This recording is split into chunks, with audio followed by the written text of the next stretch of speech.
made a video recently on social media where I was talking about autistic narcissism and the autism to narcissism pipeline.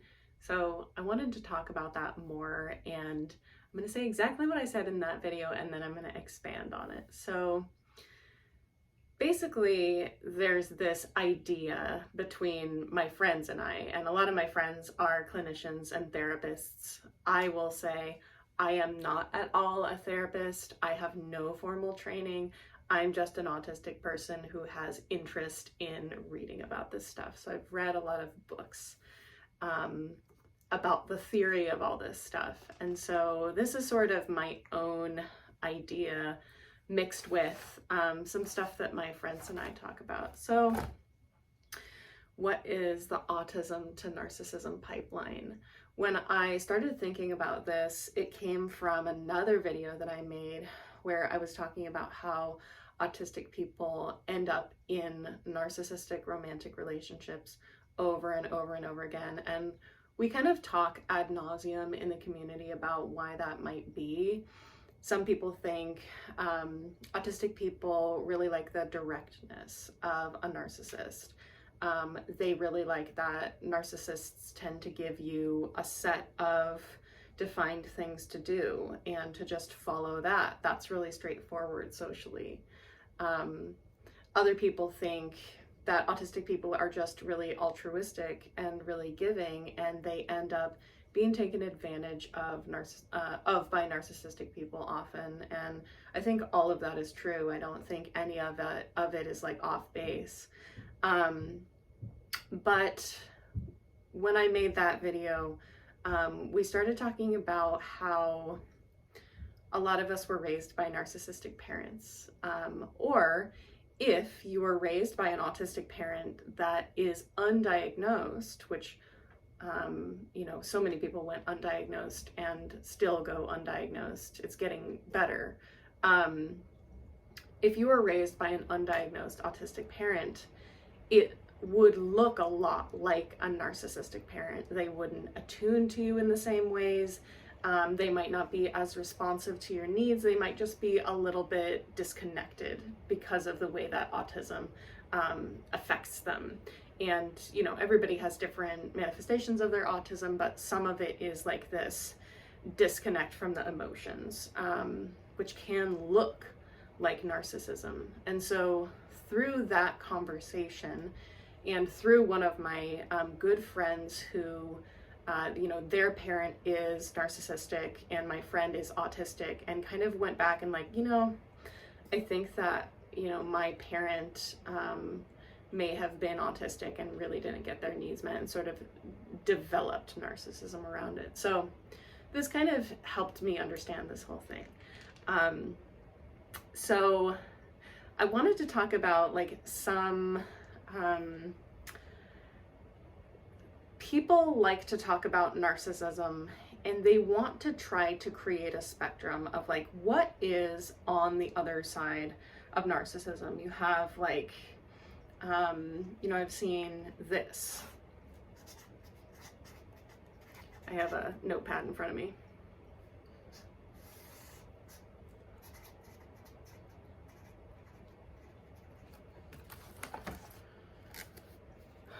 I wonder if it's backwards. I don't know if it's backwards. I guess I'll see when I edit this. They'll be on the extreme altruistic side is autism, extreme empathy. On the extreme non-empathy side, narcissism. I've also seen this.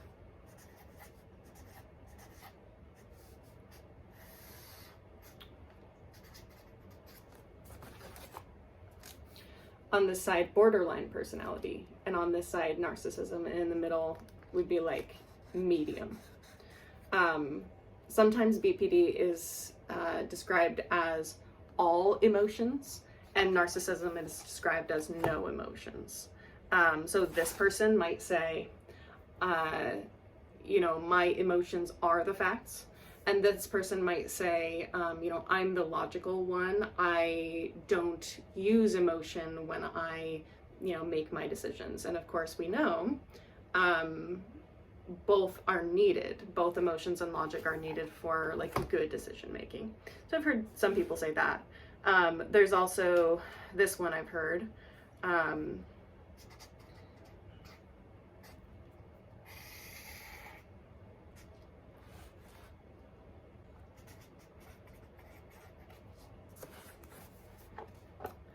People pleaser to narcissist. And in the middle would be like healthy boundaries, which I think is really interesting because I've known some narcissistic people pleasers. So there's no one right theory in this, and that's kind of the beauty of being a, what do they call it when you're like a detective, but you're just an at-home detective? Armchair detective. It's kind of like armchair psychology.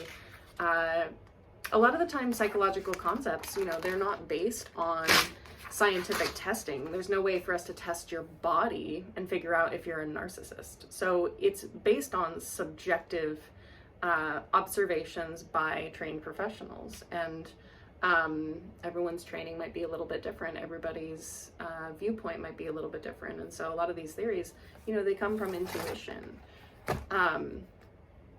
So talking more about autistic narcissism, the way that I see how narcissism is created. I don't believe narcissists are born. I believe that narcissists are created. There is some evidence that narcissism is genetic, which I think is super interesting. I don't know the extent of the studies on that, and I don't know like what the design of the study would be. My guess would be there are certain attributes that predispose you to getting the responses from your environment that create narcissism, essentially. And one of the things that I see creating narcissism is not being able to get your needs met in any other way. So a non-narcissist is born. They are in an environment where they communicate their needs, they scream and cry, and their needs are not met. And all people develop different adaptations for this. One of the adaptations is to manipulate people emotionally. And this is learned over time. Tactics for how to deal with life are learned over time. Sort of the thing that happens in narcissism that doesn't happen in other adaptations is that there is kind of like this total lack of access to the emotional side of the human. So if we want to say there's like no access to that part of the brain or whatever that is, it's kind of like theory here. So it's gray area as to how you want to define it. One of my favorite interpretations that I've heard is from Part's work. And it's the view that there is a protective part, there's a manager that doesn't give the narcissist access to their emotional feeling brain. So where you say like a non-narcissist would naturally feel human emotions, a narcissist performs their emotions. Who does this feel like? Well, to me, this feels like autism. And as someone with autism, I absolutely relate to performing my emotions. So I think that it's a really interesting idea that autistic people may become narcissists more often. I think autistic people are already predisposed to not be in touch with their emotions as much as normative people, neurotypical people. They are more likely to have like disconnects, alexithymia, proprioception issues, understimulated in some ways, overstimulated in other ways. There's like an overall disconnectedness from the emotional body and the physical feeling body as well, and the sensory body. So all of these things sort of come together to make someone who interacts with their environment a little bit differently and definitely has different needs from someone who is born neurotypical. So the autistic person has more needs. And I think they are much more likely to get the response from the world, from the environment, your needs are too much. I look at the other children and they don't need what you need. So you're a problem. And over time, the autistic person learns that, you know, what they need is not okay, and learns to get their needs met in all sorts of ways and all sorts of different adaptations. Autism definitely runs in families, and it seems like this tendency towards narcissism coincides in neurodivergence a lot. I've talked to a lot of autistic people who felt they were raised by narcissists, and a lot of people on the video that I made related a lot with this. And I think that maybe autism is just like this predisposition to developing narcissism. I know for myself, like in my family of origin, there were, you know, 2 children growing up in my house, and my sister and I were very different. And when we talk about it now, like I see her as taking the emotional road and me taking the unemotional road.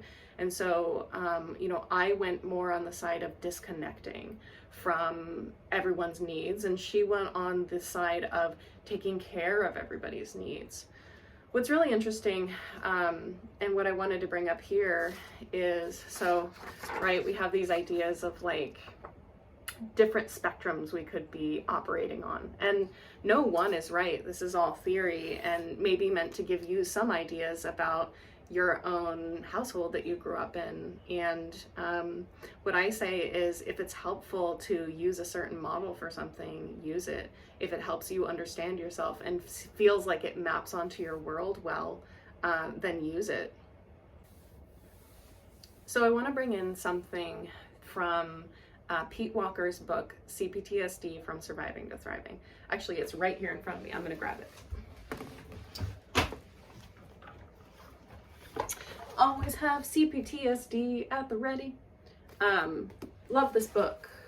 I come back to it now and then to help me. One of the things that he made up, that he seems to have pioneered, if someone knows different, let me know. I'm not a professional. Something that I think he has pioneered, I've not seen it written anywhere else, is this trauma type. That's what he calls it.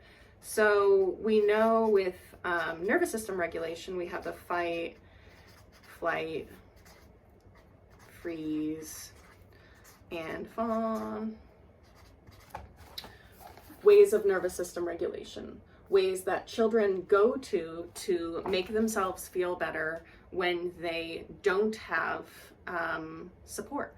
Now, there are ways of regulating your nervous system that are asking for help, that look like co-regulation, someone holding you, helping you. When we're left to our own devices, we tend to end up in these. There are healthy ways of using fight, flight, freeze, and fawn, and there are unhealthy sort of adaptations to these. And when I say unhealthy, I mean they're destructive to the body. When I say healthy, I mean they're constructive to the body. They are life-giving rather than life-taking away. So let's say fight might be arguing, actual fighting, bullying, gaslighting, manipulation, control. So how do I want to do this? In the fight category, I can't read this, it's backwards on my side. I don't think it's going to be backwards when I show it. Arguing, bullying, I'm just going to read it like this. Arguing, actual fighting, bullying, gaslighting, manipulation, and control. These are ways of protecting yourself that are against other people. conflict with other people. So this is really where narcissism lives. If someone is a narcissist, they're operating mostly in flight. Now, what Pete Welker said is we all have really unique combinations of these 4 things. So flight would be always moving, staying in motion,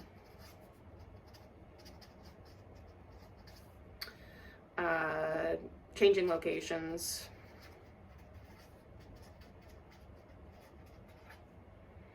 drugs.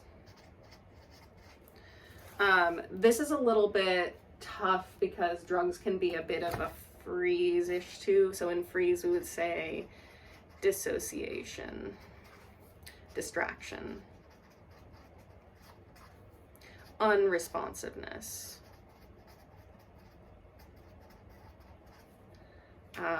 underfunctioning.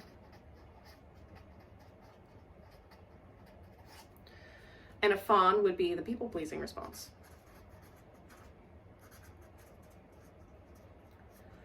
Loss of identity, taking care of others.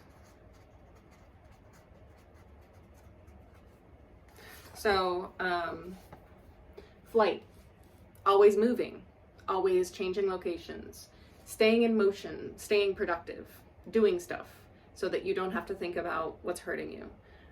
Freeze, dissociation, distraction. I would put drugs in this category. Drugs are kind of in both of these. It's a little blurry. Underfunctioning, not moving, not doing anything, checking out. And then fawn would be people-pleasing, making sure that you take care of everybody, the loss of your identity in the service of taking care of everybody else. Now, all 4 of these kind of lose their identity, so that's a little bit tough too. But the reason that I'm bringing this up when it comes to autistic narcissism is I don't think that people-pleasing is completely separate from narcissism. I don't think that it's on the other side of a spectrum, because I have known narcissists who are big fighters and big fawners. They combine both. I think narcissists are just very good at selectively using a fawn response to manipulate people. Flight you see a lot in women. Flight types are, I think about them of like obsessive cleaning, obsessive productiveness. I also think that obsessive productiveness can be a little bit in the fight category because it's about control. It's about regulating your nervous system through controlling your environment and sometimes controlling other people. So the main point is we use all 4 of these and we gain adaptations related to them when we don't have healthy instruction, when we don't have parents who know how to tell us what to do to regulate our nervous system in constructive ways. So depending on what the environment provided, people might end up in fight more often. I think that I would have developed more fight adaptations if I wasn't in a household that was so suppressing of anger. My anger was not allowed to exist. It went underground. So if for whatever reason that child is in an environment that allows more fight type adaptations, I think they're more likely to become a narcissist. But coming back to this idea of autistic narcissism, I don't believe that people are born broken. I think that a lot of the time they're diagnosed by our Western medical system. One of the things that we know about autistic people is they need a lot of autonomy. Throughout history, people who have gone against the grain of what was wanted by the society have been diagnosed with things and they've tried to treat them. Famously, they would try to diagnose slaves who ran away from their masters as having a mental disorder because they couldn't understand why they would want to flee. They should have such happy lives. Their masters are taking care of them. And I see the way that a lot of mental health disorders are treated, being kind of put into the same kind of category. Remember that all the ways that we categorize people just have to do with social pressures and social fitting inness.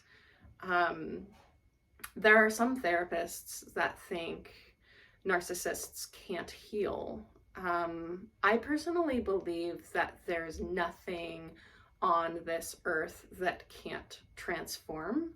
And so I don't believe that there's like any mental disorder or condition that can't move and change. So I think that narcissists can learn to interact with empathy, and that, you know, that can be worked through with empathy.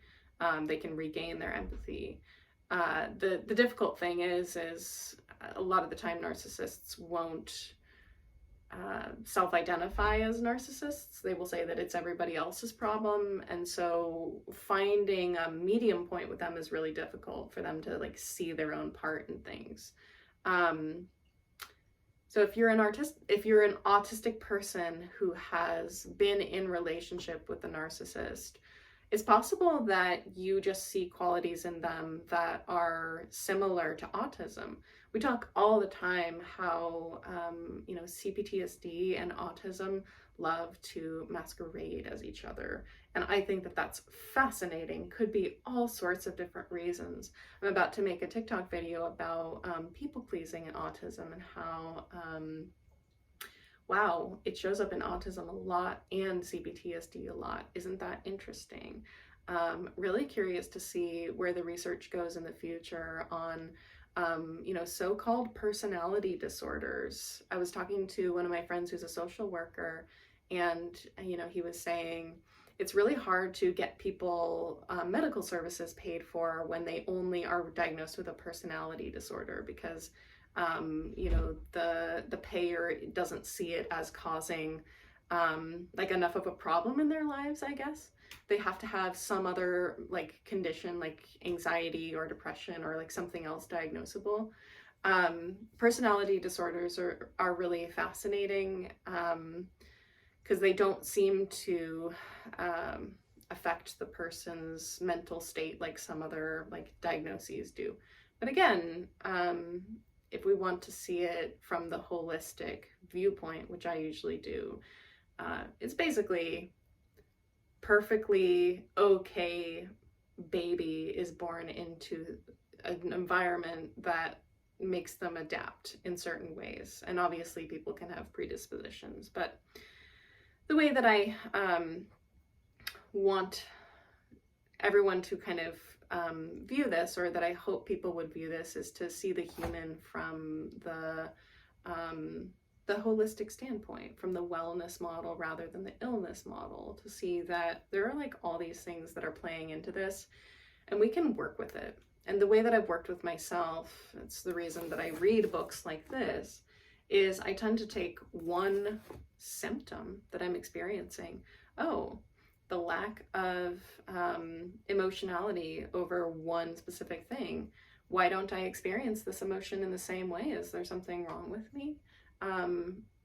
It's turning out that it's just my autistic view of things. It doesn't mean that I'm necessarily disconnected from emotions, but I experience them at different times over different things. And a lot of this is okay. Like, it ends up being that I just experience life quite a bit differently than most people, and it means that my art is way different than most people, and my intuition is way different than most people, and I can read books and get very different stuff out of them. And I find it really inspiring to just mix my ideas with other people. But I always view mental health from the holistic standpoint. And I would love to talk more about that on another video. But anyway, this is the expanded version of sort of like the autism to narcissism pipeline. And I would love to hear your thoughts in the comments.